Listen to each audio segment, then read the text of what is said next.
Welcome back to the City Ramble. Welcome back to me as well.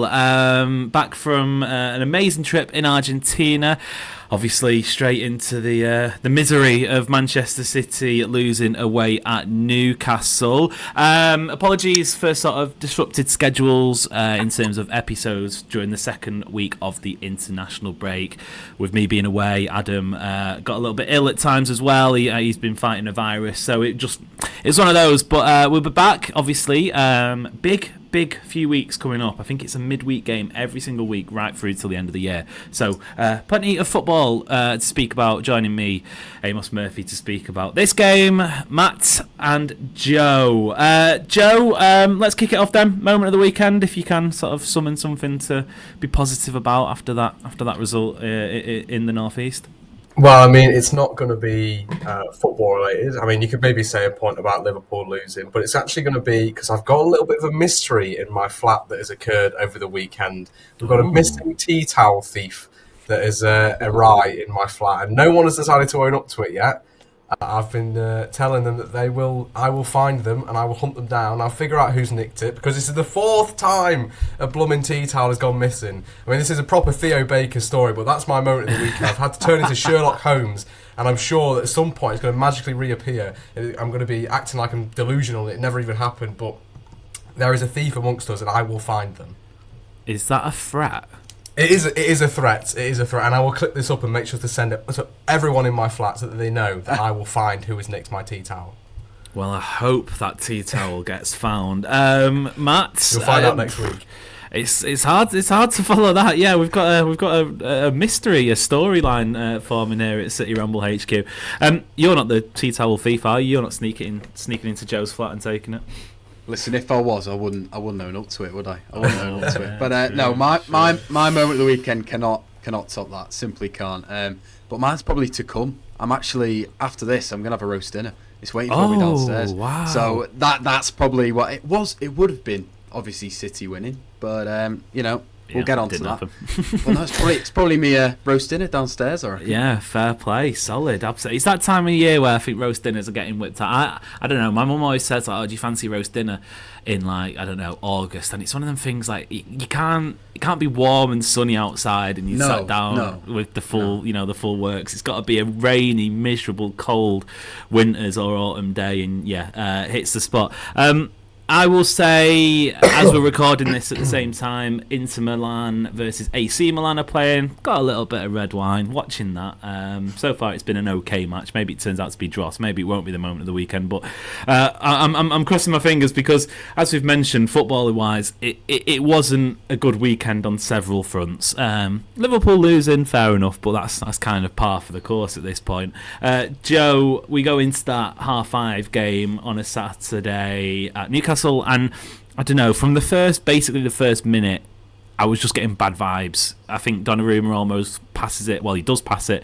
Harvey Barnes, I can't remember, but he makes a decent enough save. And from that point on, you're like, oh god, it could be one of those days. And talk to me about your thoughts. Obviously, we're recording this 24 hours or so afterwards. It will go out another 24 hours, so maybe your opinion will change, but just general feeling.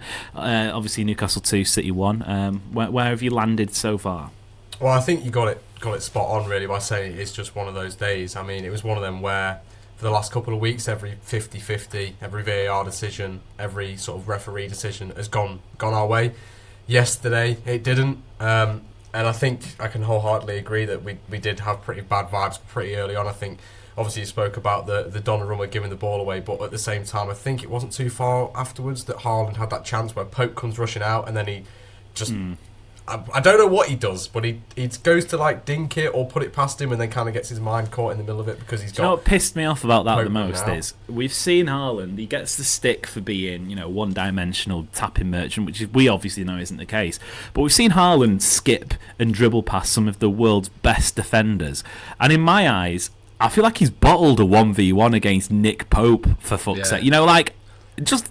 dribble, just take the ball past him. If he makes a good tackle, he makes a good tackle. But that for me, I thought was a big moment. There was loads of big moments in that first half. How on earth it was 0-0 at full time. But yeah, Joe. Anyway, you were saying just in general. Yeah, it was just, like I say, one of them where nothing really went our way, despite, I would argue, a pretty decent performance all round. I think we created plenty of chances. Again, we weren't clinical enough. It's just not going to help the narrative that City basically haven't got any real firepower than Haaland, because if you base it off that game, yeah, we don't. We looked pretty toothless. We looked like we could have played another half hour and we wouldn't have really scored. We probably wouldn't have had that many chances, nor would we have scored a goal if it was anybody else on the end of the chances. I mean, Foden had one where he pretty much had half the goals away, man, and he still managed to put it wide. It was just sort of frustrating. If there was a game to sort of define frustrating to watch, it was that, because you go away from it annoyed and incensed at the decisions and the missed chances. But if you were to read deep into it, like everybody has been doing with all the other performances, all the other games where City win, maybe they don't play as well. For once, if you read deep into this one, it's like, well, actually, City played half decent. We just weren't clinical. We didn't take the chances that mattered. It's just frustrating. I think that's the only way I can really describe it. And it was a bit of a weekend ruiner, really. I think Joe's right there, Matt. For me, anyway, I agree in terms of performance. I think you can have a genuine discussion about the defensive sort of shakiness at times, but yes, of course, Newcastle could have had plenty of goals and they probably should have had more than they did actually score, but it wasn't like, I never felt like City were necessarily wide open. I just felt like Newcastle were actually creating some really good opportunities, and possibly in the wide areas, the fullbacks I think at times looked like a youngster who's been turned from an attacking midfielder into a left back, and a midfielder who's been turned into a right back. There were one or two moments where that stability that had been there in the Dortmund, the Bournemouth, the Liverpool games didn't necessarily look like it was the same, but overall he wasn't necessarily under the cosh, I don't think, for any major part of the game. And when you've got Donnarumma there, you can afford to be a little bit more open defensively. Performance-wise, in general, though, I agree. I thought City looks maybe not comfortable, but in terms of the way that they were creating chances, I'm just looking now. That first half in particular, an XG of, I think this is right, 2.0. That doesn't sound right, because that's really high, but you think of some of the chances, 9 shots, only 2 of them on target. City were creating chances, and it's like going back to 2022, really, isn't it, where you say, obviously City won the league and were a much better team at that point, but before Erling Haaland comes in, you're like, we create all these chances, we just don't take them. I don't know, I always struggle with that sort of that analysis, that line of thinking, because what is the solution? Just like be better, I guess, but like you can't go on a podcast and say you've just got to score goal. You know what I mean? It just sounds very reductive. I don't know. It's weird going away from it, because I felt City played well, but maybe on another day they do take the chances. Maybe they don't, which is obviously something that people have mentioned when Haaland isn't scoring. Who is? Just a bit of a weird game, I felt like, overall. Yeah, it was so strange, and I think I'm just banging the same drum as you guys. Game finishes, I'm just frustrated. There was a lot of it where I was thinking we're looking really good here, especially Jeremy Doku once again was electric at times, especially that first half. Not just his dribbling, his passing, his weight of pass was it was superb at times. But a Haaland one-on-one, a Foden chance that he seems destined to go in. You miss chances like that. The football gods, they're going to slightly start turning the narrative away from you, and that's as soon as Harvey Barnes scored the first one. And I've got to say as well, we did equalise. I'm sure we'll get onto the second goal for Newcastle. Any game, any level, any sport, if you go up, if you've just scored, the worst thing you can do is then concede straight away. And as soon as that happened, I thought, we're not winning this. I know there was still 20 minutes to go, but if you score and concede straight away, that's bad vibes for me. Which is weird, because we're skipping ahead a little bit, but when the first goal goes in, I wasn't panicked in that sense. I was like, obviously there was 10 extra minutes compared to when the second goal goes in, but I was like, I fancy this team, the way that they were playing, to come and get a chance, and lo and behold, I think it's 5 minutes later or something like that. I think all goals happen in a 7-minute spell. It was just a weird game in general, and strange. Yeah, Joe, that first half, you sat there at the end. It must have been great for the neutral trademark to have watched it. A nice little bit of Saturday night entertainment. But the way that City were playing in that first half, in terms of creating chances, there did seem like there's been a bit of there was a nice balance, I felt like, around City's attack. Matt mentioned Doku there, and he was obviously picking up spaces inside, which we've seen him do a lot more this season. And I totally agree. You can sort of sit there and praise Doku's 1v1 ability all day long, and I think, pound for pound, well, not even pound for pound, I think you could probably say he's the best in the world at 1v1 take-ons. One of the areas of his game that really needed improvement was that, not even just obviously the decision making in the final ball, but just the execution and sort of it at times looked a little bit haphazard in previous seasons, whereas this season Newcastle in particular probably let down by one or two of his teammates with their finishing. But the weight of passing for his style of player, that is such, like, he had he was creating chances with the weights of pass that you'd expect from an attacking midfielder, a central midfielder, something like that. It was so classy, and there's one in particular, I think he feeds it into Foden. It would have been the penalty incident, and we will of course get into speaking about the referee decisions. But it was just like, wow, this is a different player we're seeing.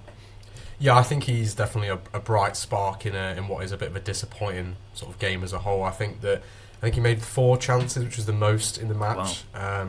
And I think he looked really comfortable coming inside and playing in that sort of role where he's a bit more integral to the attack rather than just kind of take his man on and then whip it in the box. And I think there was a couple of times as well where it probably wouldn't register down as a chance, but he's broke the lines a little bit and passed it to Nico O'Reilly, who's run past him, and it created a decent opportunity for him to get the ball into the box. So I think, and that's not noted down on a statistics sheet. Yeah. So I think overall, I was impressed with him, and I think that was another part of why it was such a frustrating game as a whole, because it felt like once we got that goal, the floodgates might have opened. Now we might start putting away these chances we've been creating, and then he gets subbed off, and it was just kind of like him and Cherki as well. I think both of them were.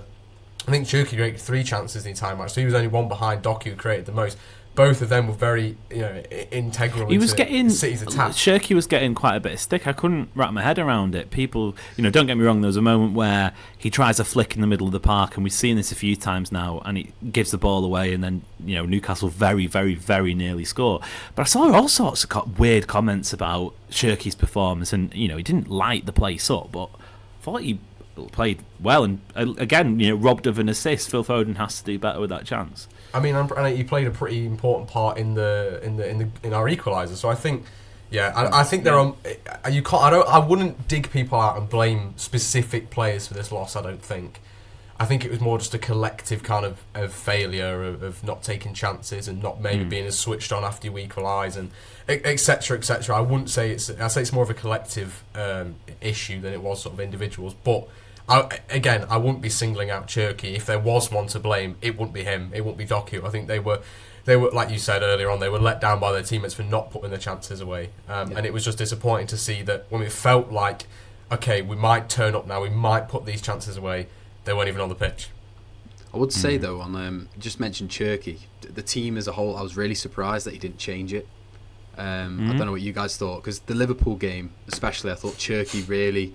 It was the first game that I've probably seen him in a City shirt. I'm like, okay, yeah, that's the intensity of that game. He's not quite there yet, and playing against that midfield of Newcastle, Joelinton, Bruno, and Tonali, who just run non-stop. I thought that's going to be difficult for him. Don't get me wrong, I don't think he had a bad game, but I do think there were moments where I don't know. I know. It's Reinders' legs might have been a bit more beneficial and. Course, I do get what you mean. I think maybe that contributed a little bit more to the going the opposite way, because when City were in possession, he was obviously involved and did create a few chances. So maybe that's something that definitely worthwhile to note. As a fellow Joe would say, do you know what that game was crying out for instead of Cherki? If we're going to say maybe some team changes, it'd be crying out for a Jack Grealish on that wing, keeping the ball, being conservative, not introducing transitions into the game, something like that. Arguably, to be fair, something that maybe Savinho or Bob would have been better off at the start, and then chuck on a Cherki in the last 30 minutes. Don't get me started. I'd rather that than be subbed on for the last 15, because I can tell one of them is more creative than the other, and it's not Bob and Savinho. It's having Cherki on the right hand side. But I think, I don't know. The subs, I'm sure we'll get onto the interesting decisions there by Mr. Guardiola. Yes, we certainly will. Before we go to the break, skip ahead to that second half. Ironically, I felt like the goal for Newcastle comes in a pretty decent spell for City. Possibly the time where they've made it that probably quelled the or squashed the Newcastle threat for the most part of the game. Matt, it's a great finish. It's a wonderful finish from Harvey Barnes. But the time and the space that City's midfield and defence allow the Newcastle players when they're on the attack was a little bit concerning. It was very standoffish, and obviously, fair play to the finish, but I felt like there were one or two moments in the build-up to that goal where City were a bit lackadaisical. Definitely. I think, if I'm right in saying, was it the Nico O'Reilly attempted clearance that kind of started that whole thing? Listen, I'm probably Nico O'Reilly's biggest fan. I absolutely love him to pieces. But that moment, I was like, yeah, that's showing your experience a little bit there, because you kind of snatched it back to them. Yeah, he did. He panicked, and I've got to say as well, another player that I was slightly disappointed with yesterday, and I'll give him credit because he played a lot of minutes for us last season. He's come out and said he's got some issues with his knee or something. Gvardiol. I can't remember exactly what. I'm glad you brought that up. He has looked a little bit. For me, he's on the list of maybe we need to drop them out of the team for one or two matches because for his own benefit more than anything. Yeah, I completely agree. I've said it for a few weeks now. I genuinely think his performances haven't been quite there, and I think if anything, Ruben Diaz has been making him look good at times a little bit. I think Ruben Diaz's performances have really improved. Obviously, having Nunez, who's been, like I've mentioned, he's basically been Cafu at right back at times. So that's going to make anyone look good. That's going to make anyone look good. But I do think Gvardiol yesterday, he was very standoffish, if that's the best way of saying it, and quite timid.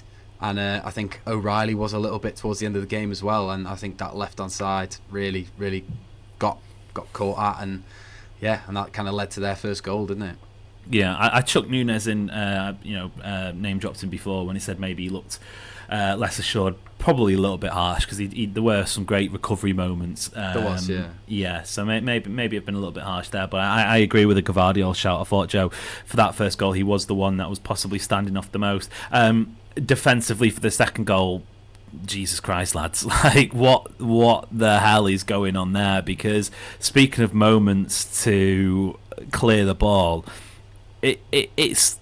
I think I went back and had a look and counted 4. In terms of like genuine, this has to be defended better. Look, Donnarumma was amazing. I do wonder there's been one or two occasions Bournemouth, and he will say it was a foul, and I can see why people would say it's a foul. But I think in the Premier League, the physicality of it, in the Champions League, you might get that, but in the Premier League, no chance. I want to say that he was upset with the offside. That's why he sort of sprinted off into the referee. I don't know, but I think you can't. I don't know. I don't think he can have complaints there. I think quite frankly, as amazing as he is, he has to be doing better in those situations, because if teams see that is something that they can target, they'll continue doing it more and more. Especially with how important set pieces have become in the Premier League, that is going to become a weakness that teams look to exploit. I think he and the defensive unit in general has to do much better for that second goal. I think in general, we spoke about the first goal. I think a couple of players looked a bit, not lazy, but just a bit weak. They didn't, what you'd expect from the last couple of weeks, they didn't really, like Nunez is a bit sort of, he gives up after following Harvey Barnes a little bit. He thinks that he's got 2 other men coming towards him now. He doesn't really fully follow him. And then for the second, what does James French actually do as a set-piece coach? Because coming for French, we aren't great attacking set pieces. Let's be fair. I can't remember the last time we scored directly from, or not like. Well, I think again, still no direct goal from a set piece. The only team in the Premier League not to have one. I don't know about you guys though. I've never got excited the whole time I've been watching City. For absolutely, I've never been excited about a corner. And I don't get me wrong, Joe. I agree. There should be some improvement somewhere, and they should utilise it, but. I've just never. I can't remember the last time City scored from a corner. No, I genuinely can't. Don't even look threatening. That's the worrying from thing. It. Yeah, it is a worry. Yeah, it is a worry. Yeah. But even at the opposite end, it feels like there's a weakness there when it comes to set piece defending. Yeah, both sides of the coin, we both just look equally as weak. There's no. We have some tall lads in our team, but we aren't really that threatening from attacking set pieces. I think They're a very physical team. No, I think Haaland, in terms of that imposing nature. I think Haaland from corners has been better defensively than he has been sort of attacking wise. There's a funny moment last time. Sorry to jump in. I think Fabian Schär was dribbling towards the goal and Haaland was kind of like the last man and he made a tackle. I was like, what in the multiverse is going on here?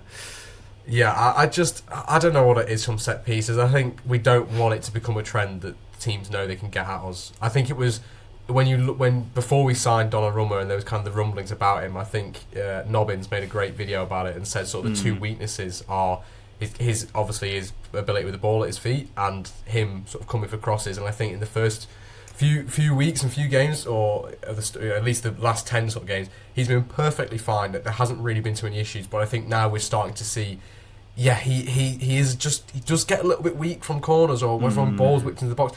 And he's a bit of a whiner. I think he's got 3 yellow cards now, which is quite a lot for this early in the season. Wasn't one of the bullshit ones from the Arsenal game where he got booked for time wasting? And to be fair, he probably was time wasting, but I can only remember City goalkeepers getting booked for time wasting. But yeah, he got one for the Bournemouth goal, and then obviously this one. So it's 2 yellow cards in his previous 3 Premier League matches, which isn't ideal. He's hovering across the suspension line there, which isn't great. Matt, anything to add for those 2 goals? I mean, there's little, in my opinion, to add about the City goal. Big slice of luck when, for the most part, the whole game felt like there was no slice of luck and probably used it all up in that one goal. Like you said before, though, just inexcusable to concede so soon after bringing it level, and a real missed opportunity, I thought, in that sense. Yeah, not too much to add. Just like I say, it's just so poor to concede so soon after scoring, especially in what was such a basketball style of a game. It was just up and down, and that was probably my biggest disappointment. Going into the game, I think me and you guys, most City fans, would have been going, right, well, we know what it's going to be like under the lights, St James's Park. The fans are going to be up for it. The players, even though they've just lost to West Ham before the international break, by the way, they're going to turn it on. They're going to be up for it, and they're going to be wanting that, aggressive up and down game. And they didn't really allow us to play our game all the time. Don't remember, we had moments, we created chances and everything, but they didn't really, and we got sucked into it. You're saying Donnarumma going up to the ref complaining. And everything like that. It's just, that emotion and stuff. If we kept our heads a little bit more, I don't know, maybe it could have been different. I don't know. Yeah. I do want to possibly. There's a quick turnaround with the Leverkusen game, which is frustrating. Maybe we'll speak about it in part 2. But I do want to make have a little conversation about the killer mentality within the team, because I think that's the one thing that you look across the squad. Yes, of course, there are there are sort of areas that you could see improvements in the transfer market. But I think the one thing that this team needs to learn ASAP is that sort of that big game mentality, because we'll speak title race and whatnot. I do think there's something in this season for City if they want it to be, whether that's domestic cup, Champions League, whatever. But moments like that game on Saturday remind you of the vulnerabilities that City still have, and it's understandable because it's a brand new team. But yeah, that'll do for part 1. Join us after this very quick break because we've been saving it. Referee talk is on the way. Welcome back to the City Ramble. Making sure you are subscribing. Plenty of content between now and the new year. 5 episodes a week. So subscribe, notifications, social media, etc. Let's do the 3-word reviews then. This is the part of the show where we turn to social media. We ask our Instagram and our Twitter followers to sum up the game in 3 words. Fitted for fans says possession heavy regression. Interesting. Joe Ricci of this very parish says it will be okay. It'll be okay. Just about getting away with the 3 words there, Joe. Carlos says Savinho go away. Harsh, but maybe we'll speak him as well. Kieran says late subs again. Craig says missed loads of chances. Ramon says Kusanov should play. Abdeed says bring Marmoush early. Sydney says costly missed chances. There are loads and loads and loads more that we can sort of mention, but also probably aren't allowed to say some of the words that I said about the referee decisions, because Matt, What on earth? What on earth? Since when did the rules change that a defender is allowed to come sliding in with the stud showing, make connection to a player's ankle after the ball has been played, and not get away with not being punished? Because that penalty decision or lack of in the first half is utterly disgraceful, and it took one replay for me to go, okay, cool, we've got a penalty. When it keeps going on and on and on, and then they clear they say no penalty, I was just gobsmacked, absolutely gobsmacked. I think Phil Foden's reaction summed it up. It was kind of just like when it was clear that it wasn't given, he was just like, yeah, what? Yeah, like, you are joking, right? You are joking. No, did you not hear, guys? Like that's now a rule. That's allowed now. Yeah. You can kick a player in the ankle, studs up, full force. That's fine. That's completely fine. No, it was absolutely ridiculous. My head was on Mars, probably like you guys. I'm glad we've not recorded this straight after the game because, again, probably would have said things I don't mean. But yeah, no, it was. I just genuinely can't believe it. But it's not like it's a City agenda. I'm not going to go on a rant like Liverpool fans did all over the international break about how the world's against them and everything. This is happening every week in the Premier League. One fan base or the other are getting affected in different ways, but these decisions are just getting to a level now where it's just a joke. Like, it genuinely is just ridiculous. Like, anyone who's played football, anyone who's watched football can see that tackle. Take our blue tinted glasses off, watch that tackle. That is cert penalty. Even on Match of the Day, I think Wayne Rooney was going, obviously that's a red. Like, that's a penalty, and that's some ex-Manchester United player saying that. So that doesn't like City, as we found out in the international break. Yeah, very much doesn't like Manchester City. So, but yeah, no, I was just absolutely fuming with it, and a penalty in that moment of the game that can change the tide of the game completely, can't it? So, yeah, I imagine you guys are the same. Absolutely fuming. Yeah. Look, the thing is, Erling Haaland, given the day that it was for City, probably steps up and misses it because possibly. And we'll be having the conversation. Is Erling Haaland this, that, blah, blah, blah. But I think the fact that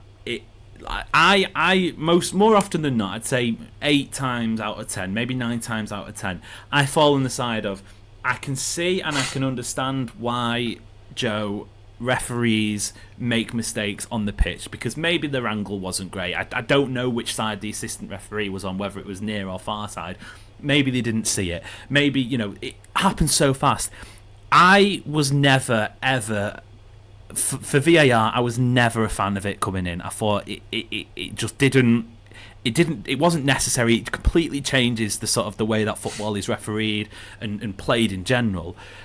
I find it inexcusable that people can sit there in the little TV cabins, look over stuff like that. And yes, don't get me wrong, I imagine the pressure is still sort of similar to being in the middle, 50,000 odd spectators shouting at you. You can still, it's still a high pressure job. I just find it inexcusable that you can have these opportunities to replay incidents and still fall on the wrong side of it. And look, we'll clear up straight away. Because to be fair, I've seen 1 or 2 City fans say the same. It makes zero difference the fact that Phil Foden has already had the shot and the shot's gone wide, because the alternative to that, if you say that's fine, it means it's open season for defenders to do whatever they want after the ball has been played, which is obviously not allowed. So for me, Joe, like Matt says, if we were Liverpool fans, we'd be doing 2 weeks of this and crying corruption. It's not corruption. I'm sorry if any City fans think it is. It is just incompetency. It's ridiculous that VAR has had so many opportunities, or just across the season, to make decisions right where they aren't given on the field, and yet they still, time and time again, fail to make the correct decision. It's beyond a joke now. I am with Matt entirely. My head was on another planet, on another solar system, on the blue moon, in another universe, like after that decision, because it is so blatant. I'm sure we'll touch upon the offside and sort of the debacle around that. That is something that I can move past, all right? It's a 50-50. Yeah. Sometimes you get them, sometimes you don't. Maybe later down the line in the season, there'll be a decision that's a bit similar and it will come to benefit City, and then there you go, it's equaled itself out. This is blatant. This is pure incompetency. There is no other way around not giving a penalty in that sense. like you say, if it's because the ball has already gone, he's already taken his shot, does that mean a defender can just go and punch Haaland in the face? Yeah. It doesn't matter because he's taken his shot. We should have been having the debate whether or not, I think it's Fabian Schär, isn't it? Whether or not he was right to have stayed on the pitch and not been sent off because it was, it was an out of control, dangerous play, whatever. Instead of whether or not the referee eventually gives the penalty. It's utter madness. It's absolute lunacy. It's just mental. It's just like, it's gobsmacking. I just don't understand how VAR can have that many looks at it and not even send him to the monitor, make him make his own decision. Exactly. If you're waiting if you're spending so much time somebody looking at it, they should go, you know what, I'm not sure. You've made that decision originally. You go and have a look at it. I'm glad you brought that up because maybe I'm not glad you brought it up because it's triggered something inside me. I don't know why it takes them so long to send referees to the monitor. No. If the VAR is unsure whether or not they are willing to say, because they're gonna send him to the monitor anyway, so why does he need 5 minutes to look at it when ultimately he gets mate, get it in the bin? If it's that subjective a decision that the VAR can't come in and instantly say, right, yes, it's this or that, then they need to leave it up to the referee to make his own decision by sending him to the monitor. Why are we waiting 4 minutes and then it's like, oh yeah, finally, by the way, it's not a penalty.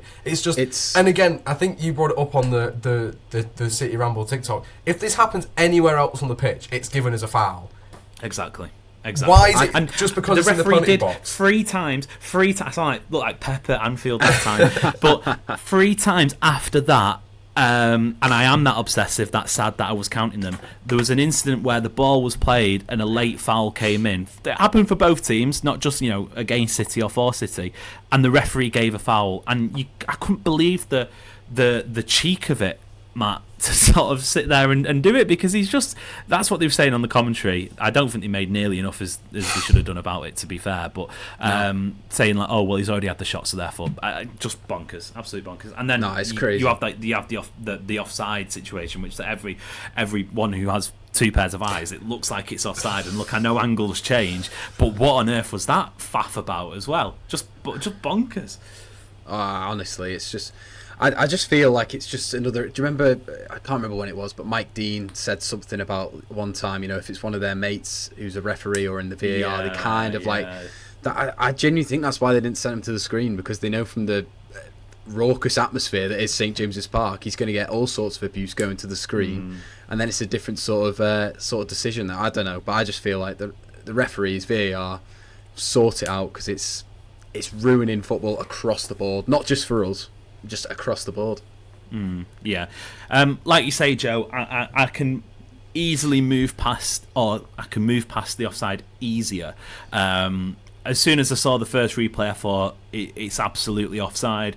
I'm not gonna sort of tinfoil hat it and say that they're moving lines and they're doing this, that, the other. I do think the way that the graphics come across are a bit weird, because why have they picked the frame where Ruben Diaz is jumping, which happens after the initial contact has been made, where I couldn't even tell you where they meant to sort of draw the lines from. I thought it was t-shirt sleeve, turns out it's armpit.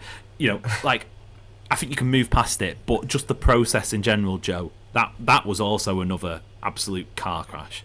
I've said I can move past it, and now it's going to absolutely infuriate me again. Because, where are they drawing the lines from? Like, it half looks like they're drawing it from his bloody bicep. And, if you score a goal with that part of your arm, it gets disallowed. I don't understand how they've come to that process. And, the cartoony graphics, it's just becoming a bit gimmicky. And this semi-automated offside, but it still takes 4 minutes. I got my ruler out on my TV and I was measuring up the blooming the line, and I was thinking that looks offside. On the naked eye, it looks visibly offside. On the ruler, it looks visibly offside. His foot, is it Murphy or is it Gamara's? His foot is closer towards the 6-yard box than Diaz. On that angle alone, alright, angles and all that, it might be different. It looks offside. Why don't they do it from the feet? Like, why? It seems to me like such a simple fix. Yeah. And I know obviously you can be leaning forward. Yeah, exactly. I think in general it adds subjectivity into it, because if you just say, okay, all the time we're just going to draw it from their feet, or maybe if their head's further across than their feet, whatever. But if you just say you can't score a goal, or we're just not going to draw the offside line or whatever from the arm, then that solves all this sort of like, is that his armpit, is that his elbow, whatever. Yeah. It's so. I said I can get moved past. I can move past it. All right, but this is you've triggered me as well now. It's just like. It's just a joke. It's just making a mockery of this thing that's meant to improve the game, and it just isn't. I don't understand how we can have semi-automated offside and still take like 4 or 5 minutes to do this. That was the thing that grinded my gears the most. Yeah.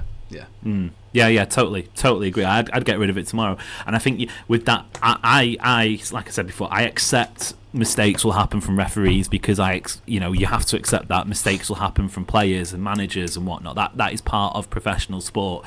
I don't think you can have this comfort blanket and still be making the mistakes. Matt, I very, very quickly wanted to sort of touch on the substitutions that Pep Guardiola made, because look, there isn't even, it's not even credit in the bank. There isn't enough sort of theoretical space for how much credit Guardiola has, and I want to preface it by saying it isn't, it's not hysteria, but I think he made an absolute howler with those substitutions, the 3 substitutions.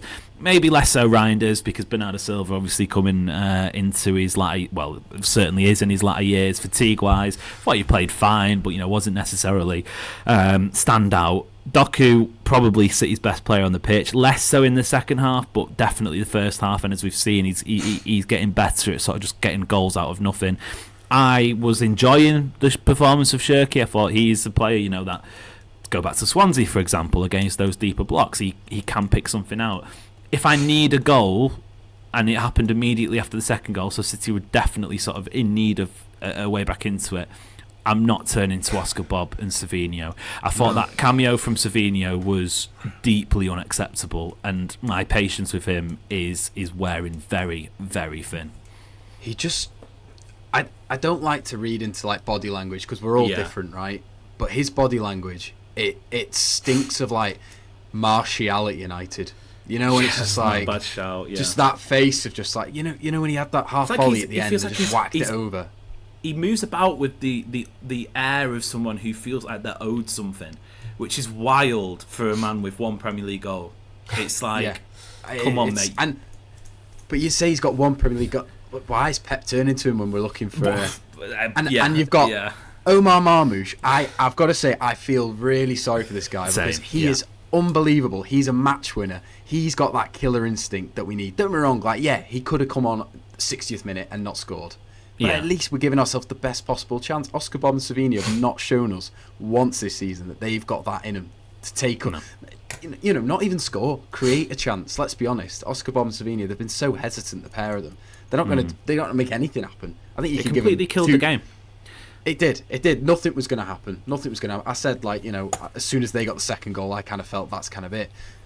And then I see Doku's going off and Savinho's marching on. I'm thinking, come on, a Marmoush with 5 minutes to go. What does he expect him to do with 5 minutes?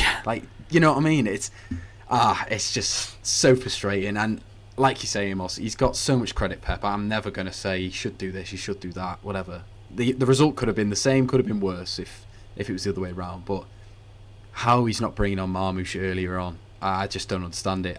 That might just be like my FIFA brain, need goal, bring striker on. Yeah, but sometimes it does need to be that simple, doesn't it? There would have been a reason that would be beyond our comprehension as to why the 2 changes were made with the wingers. The Pep would have seen something, but Joe, in that situation, you could tell, you could feel the sort of game it was, and it was one of those matches where I feel like logic kind of just disappeared for the best part, and it needed, in my opinion, if City were going to get into it, it needed someone like Marmoush who can just crack one from 30 yards and it will whistle into the top bin, just something like that.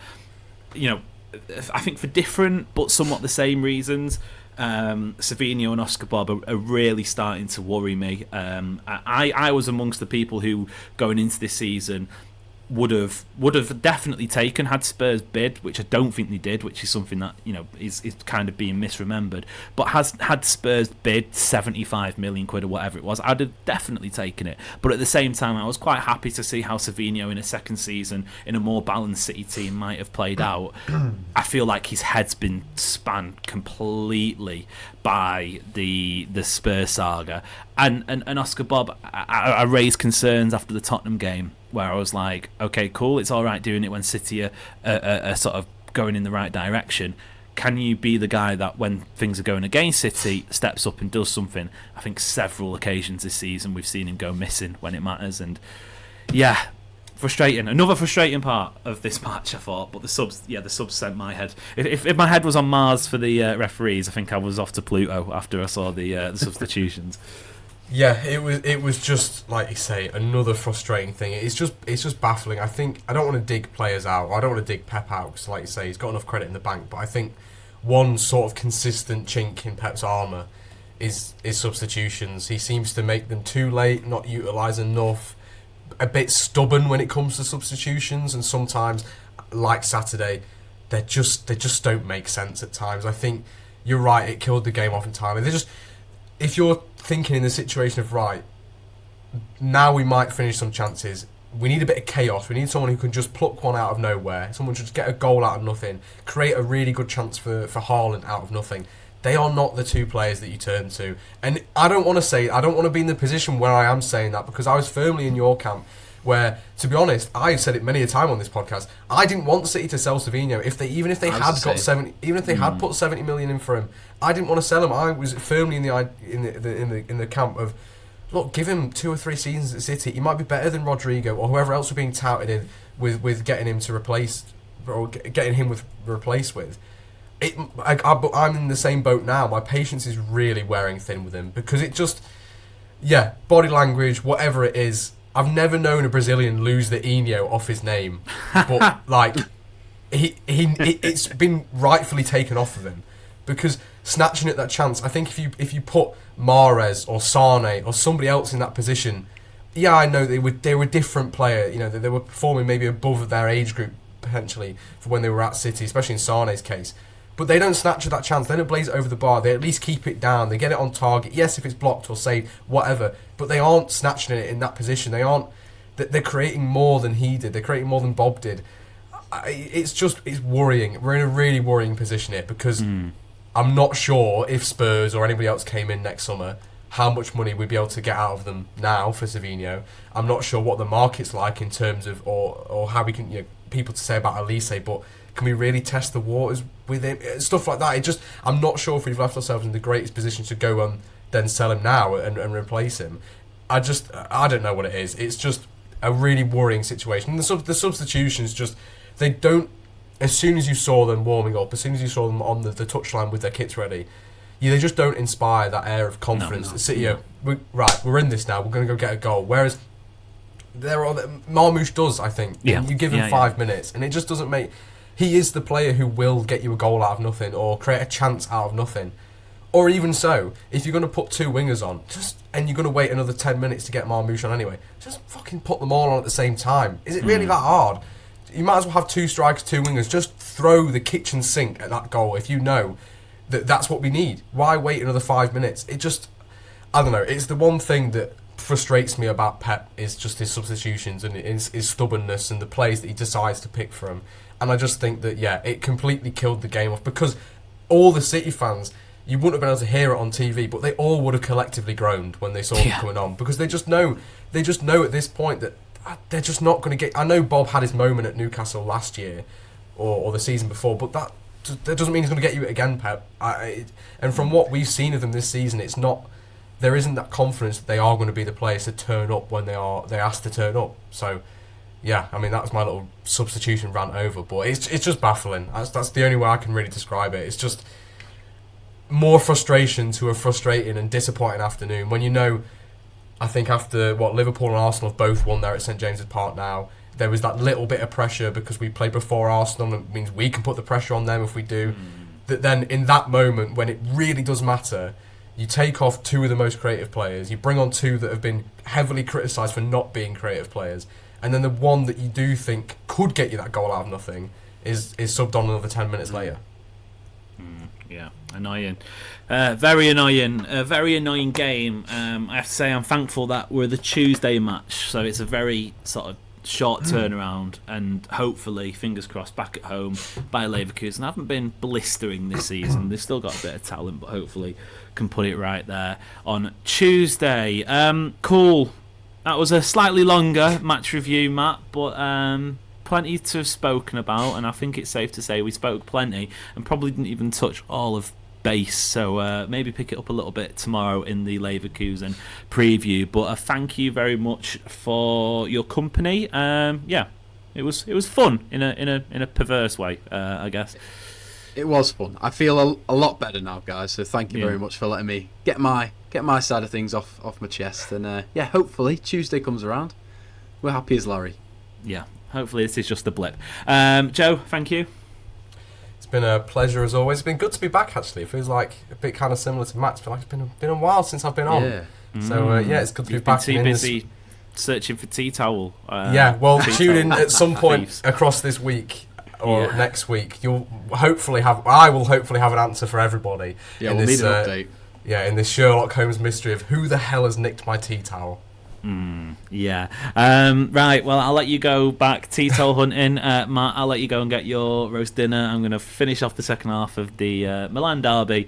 Hopefully that'll be a better second half than it was at St James's Park. Cool. Until next time, listeners, it has been a pleasure. We'll see you later.